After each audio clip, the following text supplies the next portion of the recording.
गर्मी चुपती चलती गर्मी का मौसम ಮಾಡಬಹುದು ಅಂತ. ಸ್ಟಾಕ್ ಮಾರ್ಕೆಟ್ ಅಲ್ಲಿ ಕೆಲವೊಂದಿಷ್ಟು ಸೀಸನ್ ಗಳ ವೈಸ್ ಟ್ರೆಂಡಿಂಗ್ ಇರುತ್ತೆ. ಈಗ ಬೇಸಿಗೆ ಕಾಲದಲ್ಲಿ ಕೆಲವೊಂದಿಷ್ಟು ಸ್ಟಾಕ್ಸ್ ಗಳು ಸ್ಪೆಸಿಫಿಕ್ ಸ್ಟಾಕ್ಸ್ ಗಳಿಗೆ ಪರಿಣಾಮ ಬೀರುತ್ತೆ. ಹಾಗೆ ಬೇರೆ ಬೇರೆ ಸೀಸನ್ ಗೆ ಸಂಬಂಧಪಟ್ಟ ಹಾಗೆ ಟ್ರೆಂಡ್ಸ್ ಗಳು ಬದಲಾಗ್ತಾ ಇರುತ್ತೆ.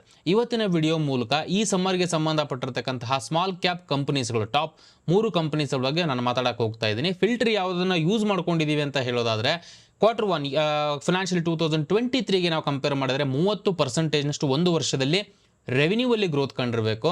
2000 ರಿಂದ 5000 ಕೋಟಿ ಮಾರ್ಕೆಟ್ ಕ್ಯಾಪ್ಗಳಿರ್ತಕ್ಕಂತಹ ಕಂಪನೀಸ್ಗಳಿದಾಗಿರುತ್ತೆ. 3 ವರ್ಷದ ಸೇಲ್ಸ್ ಅನ್ನು ನಾವು ನೋಡ್ತೀವಿ ಅಂತಂದ್ರೆ 15% ಮೇಲೆ ಗ್ರೋತ್ ಆಗಿರಬೇಕು. 3 ವರ್ಷದ ಪ್ರಾಫಿಟ್ಸ್ಗಳು 30% ನೆಟ್ ಪ್ರಾಫಿಟ್ ಗ್ರೋತ್ ಕಂಡಿರ್ತಕ್ಕಂಥ ಕಂಪನಿ. ಹಾಗೆ ಡೆಟ್ ಟು ಇಕ್ವಿಟಿ ಸಾಲದ ನಂಬರ್ 0.5ಕ್ಕಿಂತ ಕೆಳಗಡೆಗೆ ಇರತಕ್ಕಂಥದ್ದು. 1ಕ್ಕಿಂತ ಕೆಳಗಡೆ ಇದ್ರೆ ಬೆಟರ್ ಅಂತ ಹೇಳ್ತಾರೆ, ಬಟ್ 0.5ಕ್ಕಿಂತ ಕೆಳಗಡೆಗೆ ಇರತಕ್ಕಂತಹ ನಂಬರ್ ಆಗಿರಬೇಕು. ROE ರಿಟರ್ನ್ ಆನ್ ಇಕ್ವಿಟಿ 15% ಮೇಲೆ ಇರಬೇಕು. ಹಾಗೆ ಪ್ರೈಸ್ ಟು ಅರ್ನಿಂಗ್ ರೇಷಿಯೋ 30ಕ್ಕಿಂತ ಕೆಳಗಡೆ ಇರತಕ್ಕಂತಹ ಕಂಪನೀಸ್ಗಳು ಇದಾಗಿರುತ್ತೆ. ಮುಂದುವರೆದಕ್ಕಿಂತ ಮುಂಚೆ ಇನ್ ಕೇಸ್ ನಿಮ್ಮಲ್ಲಿ ಯಾರಾದರೂ ಮೊದಲನೇ ಬಾರಿಗೆ ನಮ್ಮ ವಿಡಿಯೋಸ್ಗಳನ್ನ ನೋಡ್ತಾ ಇದ್ರೆ ದಯವಿಟ್ಟು ಚಾನಲ್ನ ಸಬ್ಸ್ಕ್ರೈಬ್ ಮಾಡ್ಕೊಳ್ಳಿ. ಹಾಗೆ ಬೆಲ್ ಐಕಾನ್ ಅನ್ನು ಕೂಡ ಕ್ಲಿಕ್ ಮಾಡಿ. ನಮ್ಮ ಕಡೆಯಿಂದ ರೆಗ್ಯುಲರ್ ಅಪ್ಡೇಟ್ಸ್ ವಿತ್ ಪ್ರಿಯಾರಿಟಿ ನಿಮಗೆ ಸಿಗಬೇಕು ಅಂದರೆ. So let's get started.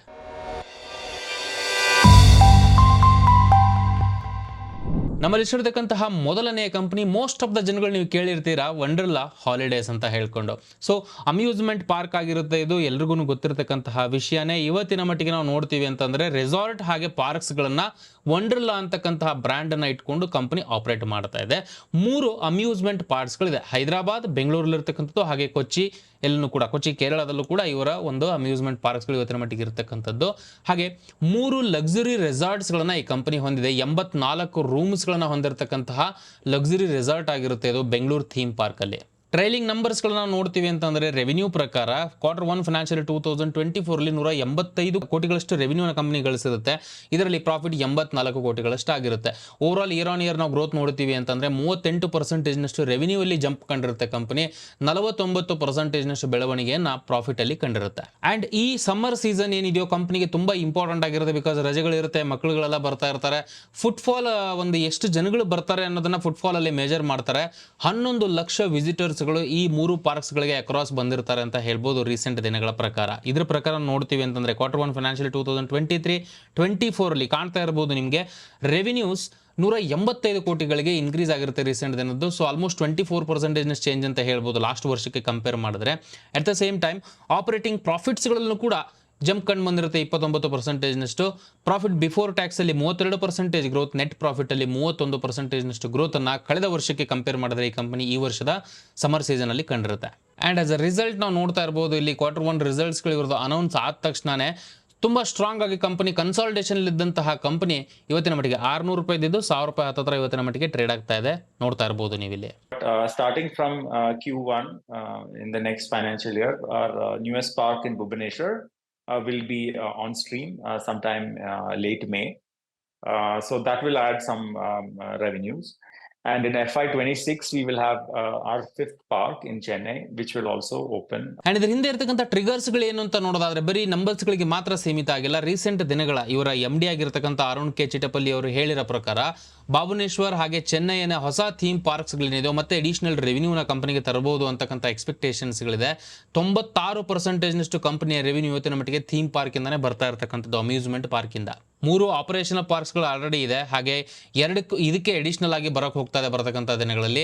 So 2/3 of revenue ಏನಿದೆ ಈ ಕಂಪನಿ ಕೆಪಾಸಿಟಿ ಎಕ್ಸ್ಪ್ಯಾಂಡ್ ಆಗಿ ಹೋಗ್ತಾ ಇದೆ ಇದ್ರ ಪ್ರಕಾರ ಅಂತ ನೋಡೋದಾದ್ರೆ. ಫ್ಯಾಕ್ಟ್ ಅನ್ನ ನಾವು ಹಿಸ್ಟಾರಿಕಲಿ ಕ್ಲೀನ್ ಆಗಿ ಅಬ್ಸರ್ವ್ ಮಾಡಬಹುದಾಗಿರುತ್ತೆ. 2016ರಲ್ಲಿ ಹೈದರಾಬಾದಿನ ಹೊಸ ಲಾಂಚ್ ಅನ್ನ ಅಥವಾ ಹೊಸ ಪಾರ್ಕ್ ಅನ್ನ ಇವರು ಲಾಂಚ್ ಮಾಡಿದ್ರು. ಅದಾದ್ಮೇಲೆ ಇವರ ಸ್ಟೆಬಿಲಿಟಿ ಅಂಡ್ ಕನ್ಸಿಸ್ಟೆನ್ಸಿ ಏನಿದೆಯೋ ರೆವಿನ್ಯೂ ಮತ್ತೆ ಪ್ರಾಫಿಟಬಿಲಿಟೀಸ್ ಗಳಲ್ಲಿ ನಮಗೆ ಈಸಿಯಾಗಿ ಕಾಣಬಹುದು. ಇಲ್ಲಿ ನೋಡ್ತಾ ಇರಬಹುದು ನೀವು 5 ವರ್ಷದ ರೆವಿನ್ಯೂ ಹಾಗೆ ಪ್ರಾಫಿಟಬಿಲಿಟಿ 10% ನಷ್ಟು ರೆವಿನ್ಯೂ ಹಾಗೆ 30% ನಷ್ಟು ಪ್ರಾಫಿಟ್ಸ್ ಗಳಲ್ಲಿ ಕಂಪನಿ ಗ್ರೋತ್ ಆಗಿರುತ್ತೆ. ಇದಷ್ಟೇ ಅಲ್ಲದೆ ಮ್ಯಾನೇಜ್ಮೆಂಟಿನ ಫೋಕಸ್ ಬರ್ತಕ್ಕಂತಹ ದಿನಗಳಲ್ಲಿ ನಾನ್ ಟಿಕೆಟಿಂಗ್ ರೆವಿನ್ಯೂ ಸೋರ್ಸಸ್ ಗಳಾಗಿರತಕ್ಕಂತಹ ಇವೆಂಟ್ಸ್ ಗಳಿರಬಹುದು, ಕಾನ್ಸರ್ಟ್ಸ್ ಗಳು, ಮ್ಯೂಸಿಕ್ ಫೆಸ್ಟಿವಲ್ಸ್ ಗಳು, ಎಕ್ಸಿಬಿಷನ್ಸ್ ಗಳು, ಈ ರೀತಿಯಂತಹ ಹಲವಾರು ಒಂದು ಸ್ಟ್ರೀಮ್ಸ್ ಗಳನ್ನ ಏನಿದೆಯೋ ರೆವಿನ್ಯೂ ಸ್ಟ್ರೀಮ್ಸ್ ಗಳನ್ನ ಕಂಪನಿ ಹುಡುಕ್ತಾ ಇದೆ ಅಂತ ಹೇಳ್ಬೋದು.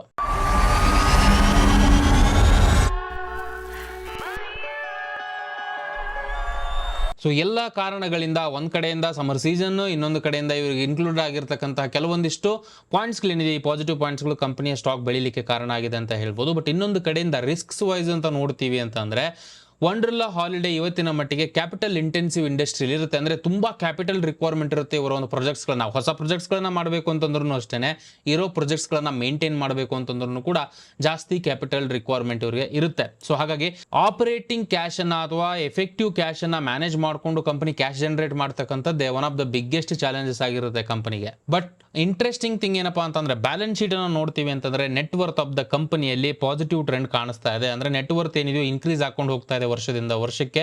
ಹೆವಿ ಕ್ಯಾಪೆಕ್ಸ್ ರಿಕ್ವೈರ್ಮೆಂಟ್ ಇದ್ರೂ ಕೂಡ, which is a very good point. And Wonderla practically debt free company ಅಂತ ಹೇಳ್ಬೋದು. ತುಂಬಾ ಸಾಲವನ್ನ ಇವರು ಹೊಂದಿಲ್ಲ ಆಸ್ ಪರ್ ದ ಡೀಟೇಲ್ಸ್. ಕಳೆದ ವರ್ಷದ ಪ್ರಕಾರ ನೋಡ್ತೀವಿ ಅಂತಂದ್ರೆ ರಿಟರ್ನ್ ಆನ್ ಇಕ್ವಿಟಿ 16%, ಹಾಗೆ ರಿಟರ್ನ್ ಆನ್ ಕ್ಯಾಪಿಟಲ್ ಎಂಪ್ಲಾಯ್ಡ್ 22% ನಷ್ಟು ಕಂಪನಿ ರಿಟರ್ನ್ ಗಳಿಸ್ತಾ ಇದೆ. ಅಂಡ್ ಇನ್ನೊಂದು ಇಂಪಾರ್ಟೆಂಟ್ ಪಾಯಿಂಟ್ ಏನಪ್ಪಾ ಅಂತಂದ್ರೆ ಪ್ರಮೋಟರ್ಸ್ಗಳು, ಈ ಕಂಪನಿಯ ಯಾರು ಇನಿಷಿಯಲ್ ಪ್ರಮೋಟರ್ಸ್ಗಳು ಇದಾರೋ 70% ನಷ್ಟು ಶೇರ್ ಹೋಲ್ಡಿಂಗ್ ಅವ್ರದೇ ಇರುತ್ತೆ. ಸೊ ಜಾಸ್ತಿ ಶೇರ್ಗಳನ್ನು ಅವ್ರು ಬಿಟ್ಕೊಟ್ಟಿಲ್ಲ, ಅವರ ಬಿಸ್ನೆಸ್ ಮೇಲೆ ಅವ್ರ ಕಾನ್ಫಿಡೆನ್ಸ್ ಇದೆ ಅನ್ನೋದನ್ನ ಇದು ಇಂಡಿಕೇಟ್ ಮಾಡುತ್ತೆ. ಬಿಟ್ವೀನ್ 4ರಿಂದ 5% ನಷ್ಟು ಏನಿದೆ FIIsಗಳು ಕೂಡ, FIIs ಹಾಗೆ DIIsಗಳು ಈ ಒಂದು ಪರ್ಟಿಕ್ಯುಲರ್ ಕಂಪನಿಯಲ್ಲಿ ಇನ್ವೆಸ್ಟ್ ಮಾಡಿದ್ದಾರೆ ಅಂತ ಹೇಳ್ಬೋದು. ನಮಗಿರ್ತಕ್ಕಂಥ ಎರಡನೇ ಕಂಪನಿ ಬಂದು ಸೋಮ್ ಡಿಸ್ಟಿಲರೀಸ್ ಅಂತ ಹೇಳ್ಕೊಂಡು, ಸುಮಾರು ಜನಕ್ಕೆ ಗೊತ್ತಿಲ್ಲದೆ ಇರಬಹುದು. ಈ ಕಂಪನಿ ಬಂದು ಇವತ್ತಿನ ಕಾಲಕ್ಕೆ ಡಿಸ್ಟಿಲರೀಸ್ ಆ್ಯಂಡ್ ಬಿವರೇಜಸ್ ಅಂಡರ್ಲಿ ಕೆಲಸ ಮಾಡ್ತಾ ಇರತಕ್ಕಂಥ ಕಂಪನಿ ಇದಾಗಿರುತ್ತೆ. ಆಬ್ವಿಯಸ್ಲಿ ಸಮ್ಮರ್ ಸೀಸನ್ ಬಂತು ಅಂತಂದ್ರೆ ಬಿಯರ್ ಬಾಟಲ್ಗಳ ಸೇಲ್ಗಳೇನಿದೆಯೋ, ಬಿಯರ್ ಸೇಲ್ಸ್ ಯೂಶುವಲಿ ಜಾಸ್ತಿ ಆಗುತ್ತೆ ಸಮ್ಮರ್ ಸೀಸನ್ ಅಲ್ಲಿ.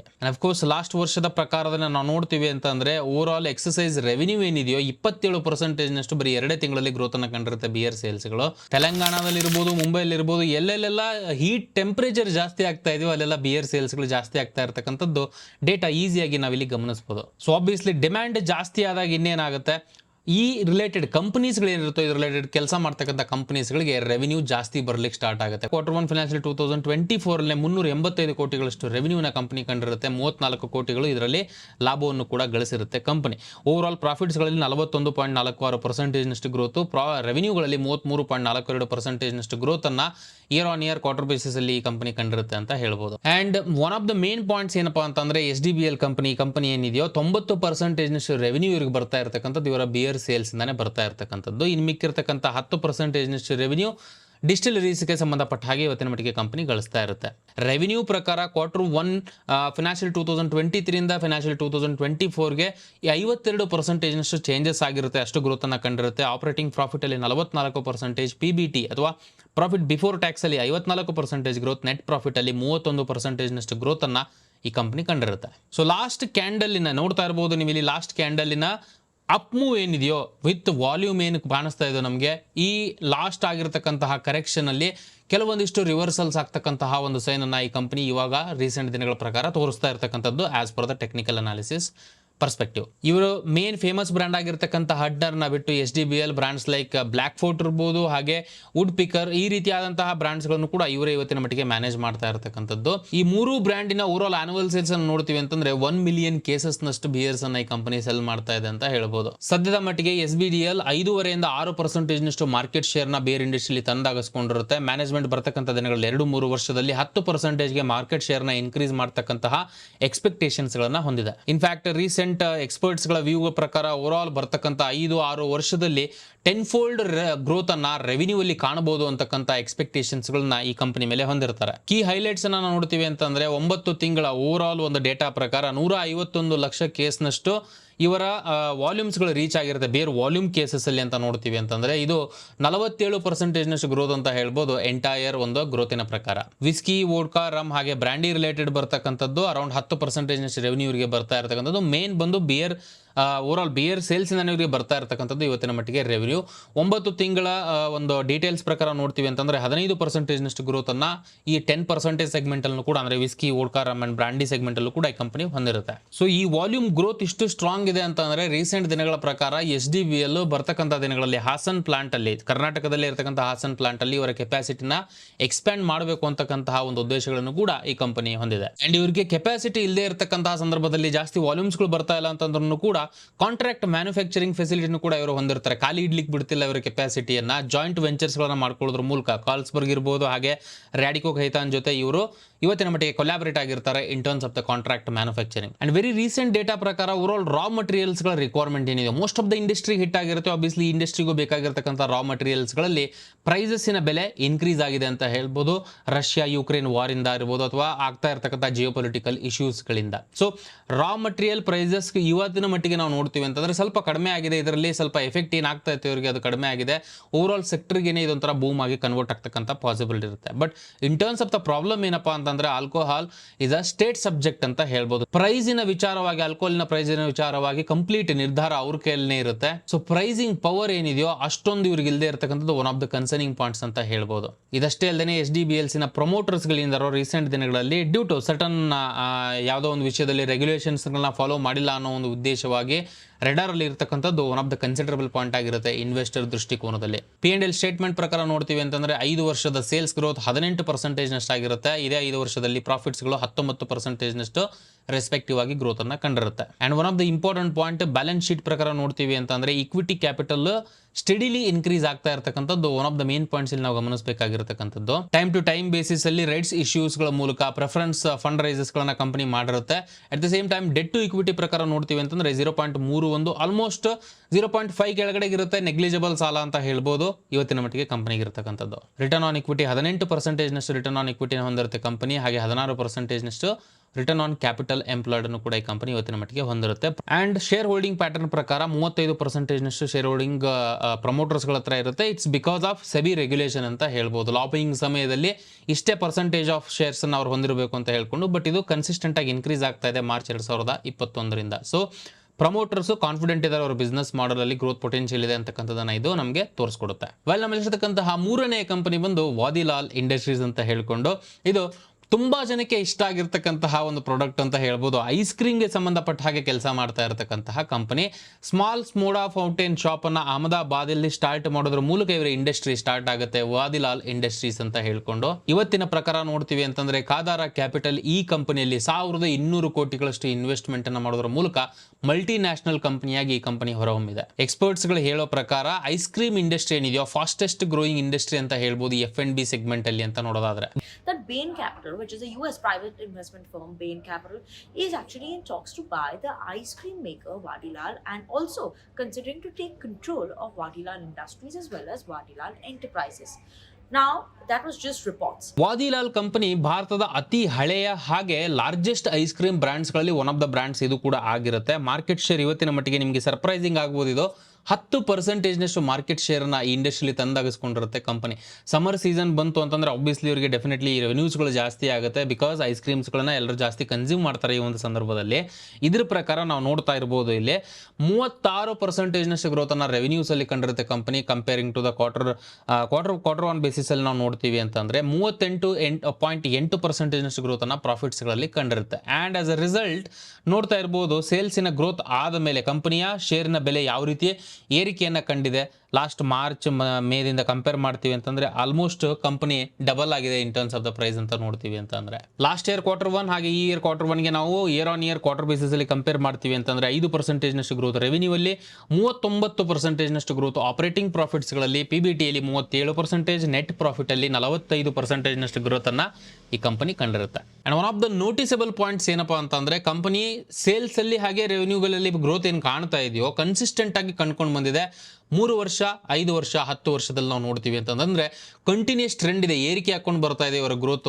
3 ವರ್ಷ, 5 ವರ್ಷ, 10 ವರ್ಷಕ್ಕೆ ನಾವು ನೋಡ್ತೀವಿ ಅಂತಂದ್ರೆ ಪ್ರಶ್ನೆ ಏನಪ್ಪಾ ಅಂತಂದ್ರೆ ಏನಕ್ಕಪ್ಪ ಈ ಗ್ರೋತ್ ಆಗ್ತಾ ಇದೆ, ಬರೀ ನಂಬರ್ಸ್ಗಳ ಬೇಸಿಸ್ ಅಲ್ಲಿ ಮಾತ್ರನಾ ಅಥವಾ ಅದರ ಹಿಂದೆ ಏನಾದರೂ ಕಾರಣಗಳಿದೆಯಾ ಅಂತ ನೋಡೋದಾದ್ರೆ ಜನಗಳ ಲೈಫ್ ಸ್ಟೈಲ್ ಆಗಿರ್ತಕ್ಕಂತಹ ಬದಲಾವಣೆಗಳು ಅಂತ ಹೇಳ್ಬೋದು. ಎಸ್ಪೆಷಲಿ ಕೋವಿಡ್ ಆದಮೇಲೆ ಜನಗಳು ಹೊರಗಡೆಗೆ ಜಾಸ್ತಿ ಪ್ರಿಫರ್ ಮಾಡ್ತಾ ಇದ್ದಾರೆ. ಇವತ್ತಿನ ಮಟ್ಟಿಗೆ ಮನೆಯಲ್ಲೇ ಕೂತ್ಕೊಂಡು ಒಂದ್ಸತಿ ಹಿಂಗೆ ಕ್ಲಿಕ್ ಮಾಡಿದ್ರೆ ಸಾಕು 10 ನಿಮಿಷದಲ್ಲಿ ಬಂದು ಫುಡ್ ಸಪ್ಲೈ ಆಗ್ತಕ್ಕಂತಹ ಒಂದು ಪಾಸಿಬಿಲಿಟೀಸ್ಗಳಿದೆ. ಕ್ವಿಕ್ ಕಾಮರ್ಸ್ಗಳಾಗಿರ್ತಕ್ಕಂತಹ ಬ್ಲಿಂಕಿಟ್ ಇರ್ಬೋದು, ಜೆಪ್ಟೋ ಇರ್ಬೋದು, ಈ ಒಂದು ಗ್ರೋತ್ಗೆ ಕಾರಣ ಅಂತ ಹೇಳ್ಬೋದು QSR ಇಂಡಸ್ಟ್ರಿಯಲ್ಲಿ. ಸೊ ಈ ಒಂದು ಸಂದರ್ಭವನ್ನು ಬಹಳ ಎಫೆಕ್ಟಿವ್ ಆಗಿ ಕಂಪನಿ ಯುಟಿಲೈಸ್ ಮಾಡ್ಕೊಂಡಿದೆ. ಜನಗಳು ಕ್ಲಾಸ್ ಆಗಿ ವಿಚಾರ ಮಾಡ್ತಾ ಇದ್ದಾರೆ.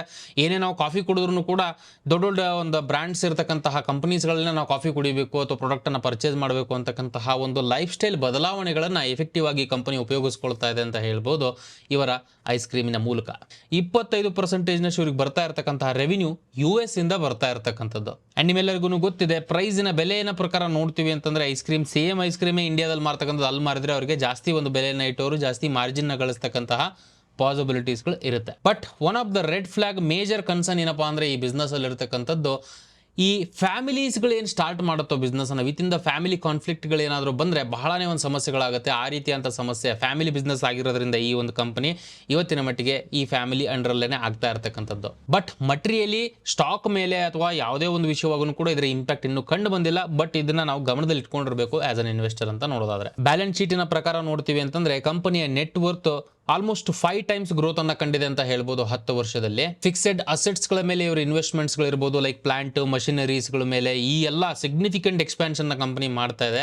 ಡೆಟ್ ಲೆವೆಲ್ಸ್ ಆಲ್ಮೋಸ್ಟ್ ಸೇಮ್ ಇದೆ, 0.37 ಡೆಟ್ ಟು ಇಕ್ವಿಟಿ ರೇಷಿಯೋನ ಈ ಕಂಪನಿ ಹೊಂದಿರುತ್ತೆ. Return on equity 28%, return on capital employed ಬಂದು 26% ನಷ್ಟು ಆಗಿರುತ್ತೆ. ಹಾಗೆ one of the main point ಏನಪ್ಪಾ ಅಂತಂದ್ರೆ ಪ್ರಮೋಟರ್ಸ್ ಗಳು ಇವತ್ತಿನ ಮಟ್ಟಿಗೆ ಕಂಪನಿಯಲ್ಲಿ 65% ನಷ್ಟು ಸ್ಟೇಕ್ ಅನ್ನ ಹೋಲ್ಡ್ ಮಾಡ್ತಾ ಇದ್ದಾರೆ. ಹಾಗೆ ಮಿಕ್ಕಿರೋ 35% ನಷ್ಟು ಪಬ್ಲಿಕ್ ಇವತ್ತಿನ ಮಟ್ಟಿಗೆ ಕಂಪನಿಲಿ ಶೇರ್ ಹೋಲ್ಡಿಂಗ್ ಅನ್ನ ಹೊಡ್ಕೊಂಡಿರುತ್ತೆ. ಸ್ನೇಹಿತರೆ, ಇದೇ 3 ಕಂಪನೀಸ್ಗಳಾಗಿತ್ತು ಹಾಟ್ ಡೇಸ್ಗೆ ಅಥವಾ ಈ ಒಂದು ಸಮ್ಮರ್ಗೆ ಸಂಬಂಧಪಟ್ಟ ಹಾಗೆ ಜಾಸ್ತಿ ಲಾಭವನ್ನು ಪಡಿಬಹುದಾದಂತಹ ಕಂಪನೀಸ್ಗಳಿದಾಗಿತ್ತು. ಐ ಹೋಪ್ ನಾನು ಎಲ್ಲರಿಗೂ ಕೊಟ್ಟಿರ್ತಕ್ಕಂಥ ಮಾಹಿತಿಗಳು ನಿಮಗೆ ಇಷ್ಟ ಆಗಿದೆ ಅಂತ ಅನ್ಕೊಳ್ತೀನಿ. ವಿಡಿಯೋ ಇಷ್ಟ ಆದರೆ ದಯವಿಟ್ಟು ವಿಡಿಯೋನ ಲೈಕ್ ಮಾಡಿ, ಹಾಗೆ ನಿಮಗೆ ಗೊತ್ತಿರತಕ್ಕಂಥವ್ರಿಗೆ ಶೇರ್ ಮಾಡಿ.